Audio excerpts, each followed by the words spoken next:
My name's Jessica Unger, and this is going to be a short video on the dispositions of teaching and how that is applied to me now as a future educator and how it will be applied to me as a teacher in the future.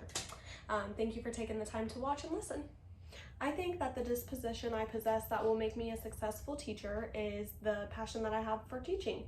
I think that when you're happy and you really love what you do, people can see that, and that happiness will radiate onto other people. So, I think that if I can provide an environment in my classroom that's, where I'm really fully engaged and present with my students and they can tell that I'm happy to be there with them, then maybe they'll be happy to be there with me too, and they will be more eager and willing to learn and grow. Before I enter the classroom as a first-year teacher, I think the one thing I really need to work on is my organization. So I actually have a lot of things on my plate right now. I am a mother of 3 kids. I live on a farm, so I have lots of animals and a garden and many things to tend to.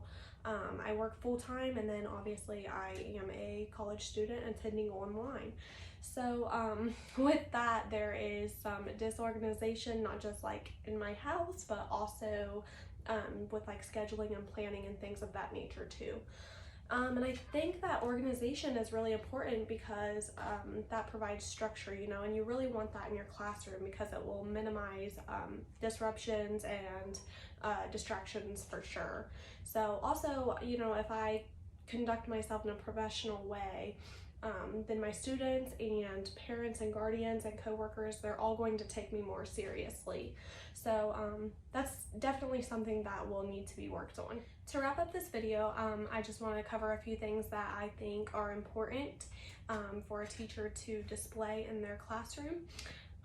I think that it's important that teachers are enthusiastic and that they're excited and happy to be in the classroom so that their students they feel like they're valued and important and heard and understood, and then they'll want to be in the classroom too. And then I also think that it's important to be hands-on and to be fully engaged. I think it's important to be empathetic and to be patient and to be accepting of students of all races, religions, backgrounds. I think that another thing that's important is that you have the ability to communicate positively and effectively with not just your students, but with their parents and guardians and with coworkers and the community around you. I think that, it's important mostly that your heart is in it, because if you're not happy to be there, your students are going to feel that, and that negative energy is just going to consume your whole classroom.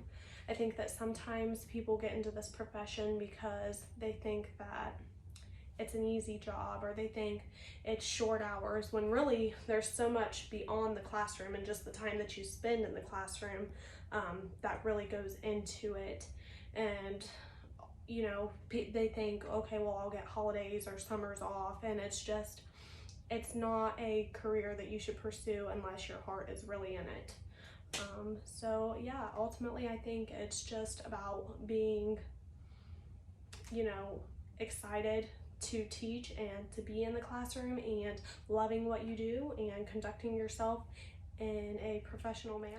I have learned so much in the past week about the standards placed on educators, and I realized that it does put a lot of pressure on educators to conduct themselves in a certain way and to always be like so self-aware, but I'm happy that I am choosing a profession that does challenge me to be a better person. So thank you again for taking the time to watch my video, and I hope that you have a great day.